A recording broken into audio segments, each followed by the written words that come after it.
સુરતમાં લક્ઝરી બસના ડ્રાઈવરે ચાલુ બસે મહિલા સાથે કર્યું દુષ્કર્મ. પુત્રને મારી નાખવાની ધમકી આપી ચાલુ બસમાં જ 2 વખત દુષ્કર્મ આચર્યું. પર્વત પાટિયાની 33 વર્ષની મહિલા બની દુષ્કર્મનો ભોગ. 7 વર્ષના પુત્ર સાથે લાઠીથી મારુતિનંદન ટ્રાવેલ્સની બસમાં મહિલા સુરત પરત ફરી રહી હતી. ચાલુ બસે મહિલા સાથે 3 કલાકમાં 2 વખત દુષ્કૃત્ય આચર્યું. મહિલાની ફરિયાદના આધારે કાપોદ્રા પોલીસે ગુનો નોંધી તપાસ હાથ ધરી. મહિલા લાઠી જતી હતી ત્યારે ટિકિટ ઉપર લખેલા તેના મોબાઈલ નંબરના આધારે ડ્રાઈવરે અવારનવાર ફોન કરી ફ્રેન્ડશિપ રાખવા પર દબાણ પણ કર્યું હતું. જે આરોપીની ધરપકડ કરવા પોલીસે ચક્રો ગતિમાન કર્યા. આ કામે હકીકત એવી છે કે આ કામે ભોગ બનનાર પોતે અમરેલી લાઠી પોતાની બહેનના ઘરે ગયેલો અને ત્યાંથી ટ્રાવેલ્સની બસ મારુતિનંદન ટ્રાવેલ્સ લક્ઝરી બસમાં મુસાફરી કરી રહેલ તે સમયગાળા દરમિયાન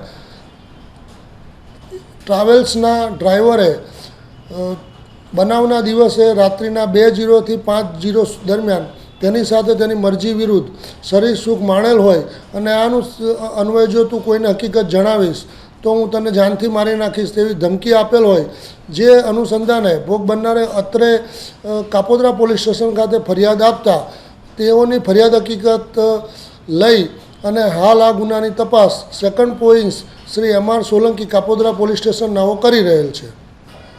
આ કામે હકીકત એવી છે કે આ મહિલા અત્રેના સુરત શહેર ખાતે રહેતા હોય અને તેઓ પોતાની બહેનના ઘરે તારીખ 14/9/2024ના રોજ ગયેલ હોય અને પરત જ્યારે ગયેલ ત્યારે આ ડ્રાઈવર સાથે સંપર્કમાં આવેલા અને મોબાઈલ નંબરથી કંઈક વાતચીત કરવા માટે ડ્રાઈવર તેઓને દબાણ કરતો હતો તેવી હકીકત તેઓએ ફરિયાદમાં જણાવેલ અને પરત ફરતી વખતે પણ આ જ બસમાં તેઓ આવેલા અને તેની સાથે આ દુષ્કર્મનો બનાવ બનેલ છે.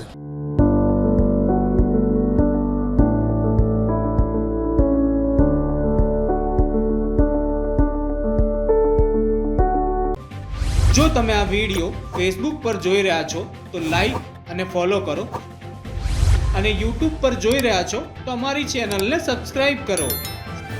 સત્તરે.com આઝાદી સમાચારોની.